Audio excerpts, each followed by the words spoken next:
Alright guys, how's it going? 3 very quick things. I've said that to a few girls over the years. It's usually relating to minutes.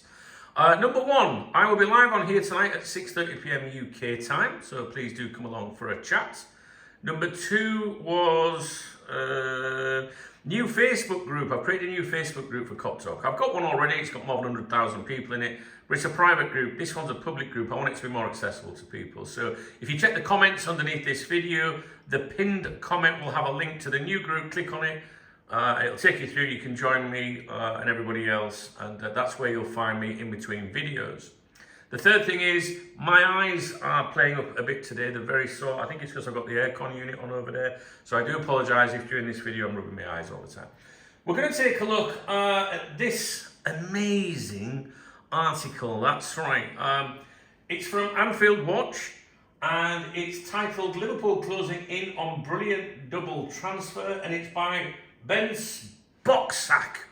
We've discussed him before on here, I believe. It's been a while. It's not an exclusive, but it's a fucking big claim, isn't it? Liverpool closing in on brilliant double transfer. So we need to take a look at this. Now, I'm going to read it to you a little bit, just like quickly go through it, because I'm not allowed to read it all out to you. And then Dave, who you haven't seen for a while or heard for a while, Dave, my AI assistant, is going to give his verdict on it, and I know you like hearing from Dave. Now, if you're new to the channel, Dave's my AI assistant that I have trained. This isn't just throwing it at ChatGPT or something. I've trained for about 18 months more now. Thousands and thousands of articles. We have a wealth of information that Dave has access to. Every journalist that you can think of: Bad News Pierce, Captain Obvious, Ornstein, Joyce, Fabrizio Romano, Marcella, him, Rent-A-Tweet. We have every single thing they've ever said about Liverpool for a long period of time, and Dave has the ability to check them just like that. So, and he will know about Boxsack as well. All right, so you'll get Dave's opinion analysis later in this video. I've not paid any attention to Dave's analysis yet, so it'll be the first time I see it.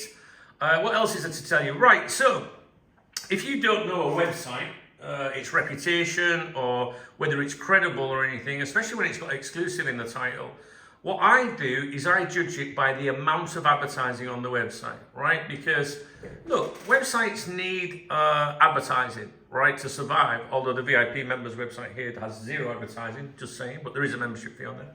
It cuts all this bullshit out. You probably can't see there's adverts all over the screen here, and if you were to scroll up and down this way, there's loads and loads of adverts. I find that the websites with less advertising are more credible. All right, I find them to be more credible, like The Athletic, for example. If you were to go to somewhere like the Daily Mail or the Liverpool Echo or these shitty blogs, you're going to see a lot of advertising. So there's an incentive, therefore, to drive traffic to them to generate revenue, right? So, you know, this headline, is it, you know, as soon as it's a clickbait-ish headline, I think, first impressions, and there's loads of adverts. That's my verdict on that website before I've even read it, right? I know this website, but just in case you don't, I want you to arrive at these websites all over the world and straight away think, I remember Chubbs telling me, if there's a lot of adverts, be suspicious. All right, that's all. It's just my opinion, and I've been here 30 years, all right, so I know what I'm talking about. So, Liverpool closing in on brilliant double transfer by Boxsack.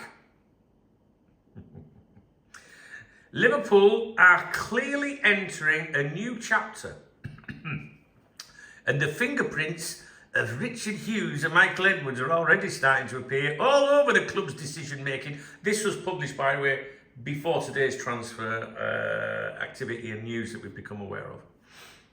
Last summer felt like the first real sign that Liverpool were thinking beyond the immediate future.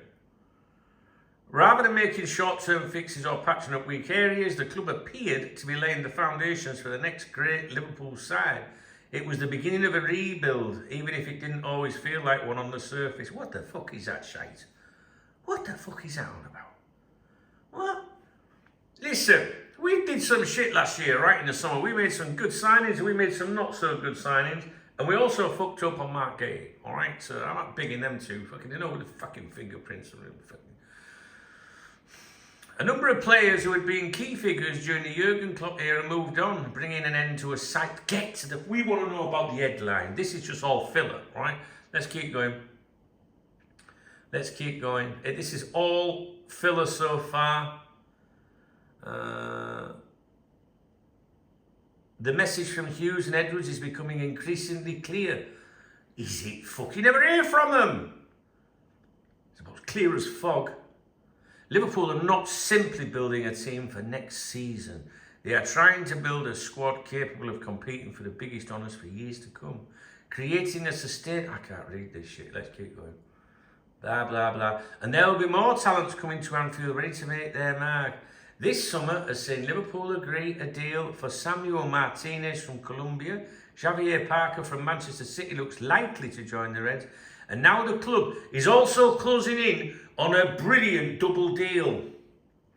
Oh no. According to Peter O'Rourke, Liverpool are now getting close to signing both Everton winger Josh Chiguarda and Wolves goalkeeper Zach Trinder. I thought that said Tinder. The two England under-15 internationals are very highly rated. Well, they always are when the kids aren't there. They're not going to try and sign two fucking spazzes, are they? He's useless, that little shit. Should we try and sign him? Nah, you're all right, thanks. They're always very highly rated. Then you never hear from them again. Chiguarda is regarded as one of the best in his age group and is comfortable playing on either wing.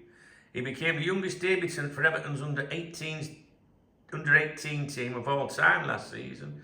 Trinder is regarded as the best young goalkeeper at academy level in England. Yeah, who says? Who says? And he is someone who attracted interest from another of clubs. This is the English here. This is the English. Trinder is regarded as the best young goalkeeper at academy level in England, and he is someone who attracted interest from another of clubs.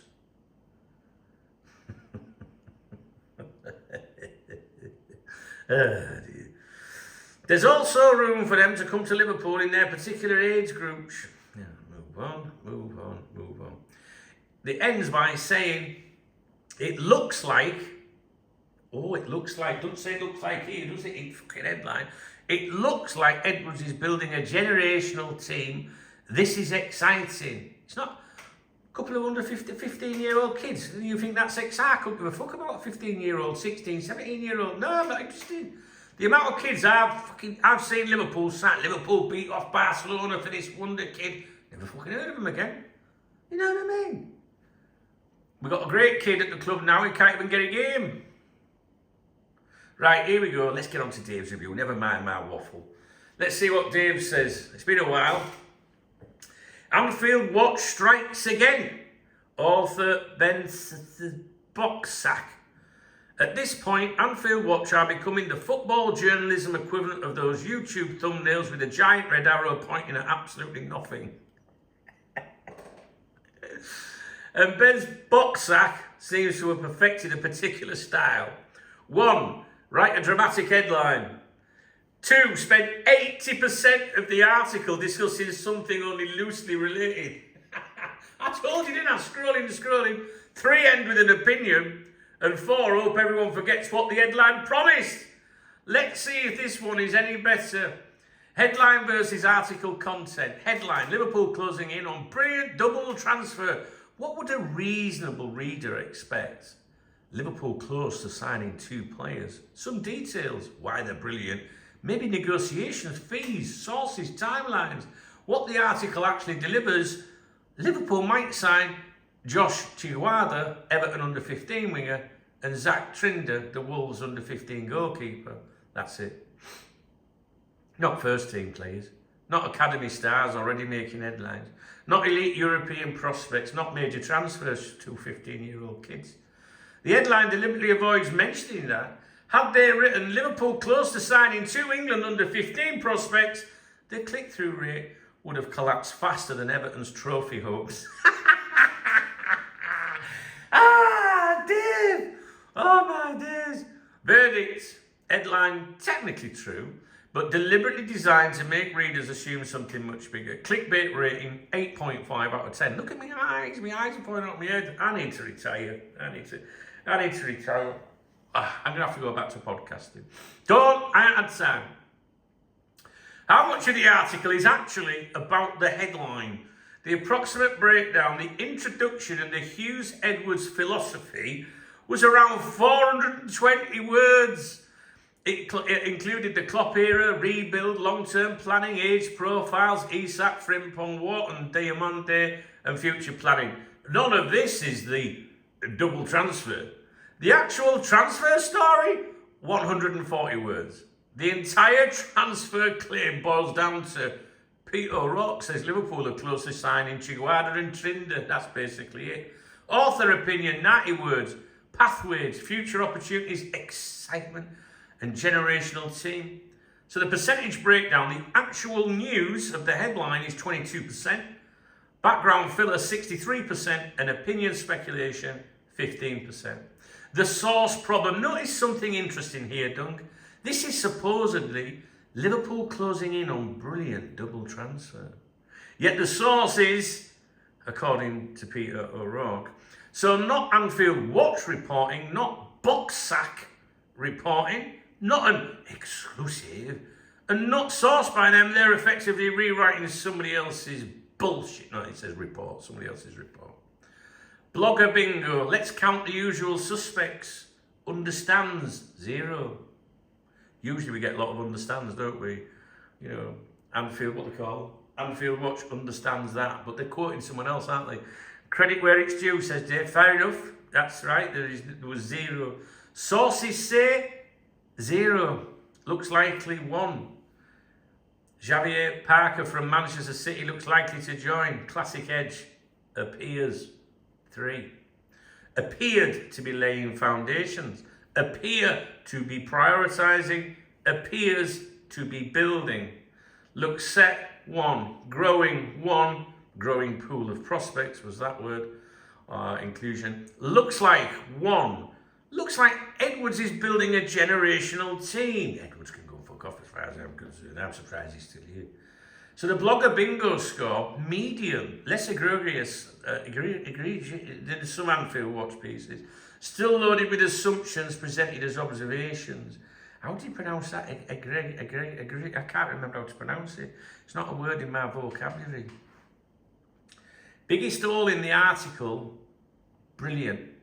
The word, brilliant. Who says they're brilliant? I mean, I'll be the judge of that, won't you? Who says they're brilliant? Liverpool? No. England? No. Wolves? No. Everton? No. Peter O'Rourke? No. The article simply declares them brilliant. That's not reporting. That's marketing copy. The generational team lead. The final paragraph is hilarious, says Dave. Liverpool signed 2 15-year-olds, therefore it looks like Edwards is building a generational team. Oh, Dave, I needed this review today, man. I fucking love it. That's like buying 2 decent tomatoes and declaring you've solved world hunger. The conclusion bears almost no relationship to the evidence presented. What would an honest headline look like? Something like Liverpool close to signing 2 England under 15 prospects, or Liverpool eye Everton and Wolves academy talents. Neither sounds very exciting, which explains the headline we got. The final assessment, is it an exclusive? No. Is it sourced by Anfield Watch? No. Is the headline technically true? Yeah. Is the headline deliberately misleading? Absolutely. Is there any genuinely significant Liverpool news? Little. The potential signing of 2 highly rated academy prospects is legitimate news. The problem is that the article inflates it into something far bigger than it actually is. So the summary from Dave. The article contains about 140 words of actual news wrapped inside 500 plus words of Richard Hughes fan fiction. The headline sells you a double transfer. The article gives you 2 schoolboys. The headline sells you Liverpool moving aggressively in the market, and the article gives you Peter O'Rourke's report and several paragraphs explaining why young players are in fact young. Reading this article is a bit like ordering a steak dinner because the menu says double feast, only for the waiter to bring out 2 chicken nuggets and spend 20 minutes explaining the history of cattle farming. Technically, food arrived, but not quite what the menu promised. Yes. Okay, or headline promise, yeah. So, my eyes are killing. Dave! I've missed Dave and he's minty. We do need some exclusives though, don't we? Oh dear, I like that one, it's good. So the reason for making a video is I like to show you guys how websites or Twitter accounts or whatever they are, how they deliberately try to clickbait. Now, as far as I'm concerned, the first time any website does that, it loses all credibility forever. There's no way back from it. So you now know, right, if you don't know this outfit already, that this website cannot be trusted, in my opinion, right? So there's no need for it. You know, if you've got good reporting, if you've got something genuine to say, like there might be something in there that you want to pass on, then do it properly. And it doesn't matter about misleading people. You know, it's the same I do in my videos. If I just do like my videos, I never clickbait people, right? And if I did, or make up headlines, the revenue, would be higher, right? But I try to do things properly. Okay, same with Cop Talk with written news articles, which I don't do many of these days. There's nothing wrong with generating revenue, but for me, what I think is that if someone puts a lot of time and effort into something, because I think I do and I have done for 30 years, and I started Cop Talk as a hobby, and it's still to this day run as a hobby, then I think people understand that if that's my full-time job, if that's what I do, I need to raise revenue to exist, to survive. Never mind pay all the bills associated with hosting and accountants and all the various things that you have to pay for, right? So it's understandable that you've got to generate some revenue. And I don't think, if you're a genuine person and you're a fan and you're trying to like inform and educate or whatever, I think people are quite happy to, see you do well or buy you a beer or whatever. But the thing is, these websites, in my opinion, are created with the sole intention of revenue generation. So, unfortunately today, I don't know if you are someone that reads a lot of website articles, but Liverpool, I don't think Liverpool has, good, back in the day this would have been called a fan site, but the reality is it isn't a fan site, is it? When Cop Talk started in the 1990s, there were at least other websites that were as good as mine. But there were people that were just trying to bring news to Liverpool fans, right? Today the obsession is about clickbait. I mean, if we scroll down here, I'm sure you probably can't see because this video is not available in your country, thank fuck for that. So they've got the videos from Sky Sports there, which is revenue generation. You can't see off the side here, there is more adverts down the side. Obviously there's the one at the bottom. We've now got a load of mountain bikes, look, you know what I mean? Now we've got the bet in there, and more mountain bikes. This is all in the middle. This is all in the middle of an article which they want you to believe you should join them and trust in them. And as you can see, it's just advert after advert. Look, now we've got something to do with currency or something. Look. You get the message, you know the score, don't you guys? So, anyway, my job's just to point out what these fuckers do. Alright? And me and Dave, we like to go over things together. Right? So, we'll leave it with you. I'm sorry that I'm not on form today, I'm really, really suffering with my eyes. I could do with a lie down, to be honest with you. Right, I will leave it with you guys. If you did enjoy the video, if you'd like to see more commentary from Dave, please thumbs up the video. Please drop me a comment. There's a love art on the video, which is a super thanks. Use the super thanks, saves me clickbaiting people. And there's 3 links in the video description. One of them, of course, is Revolut, which is my beer kitty on a weekend. So if you want to buy me a pint for the weekend, you know where to go. All right, guys. Yeah, that's it. I'll leave it with you.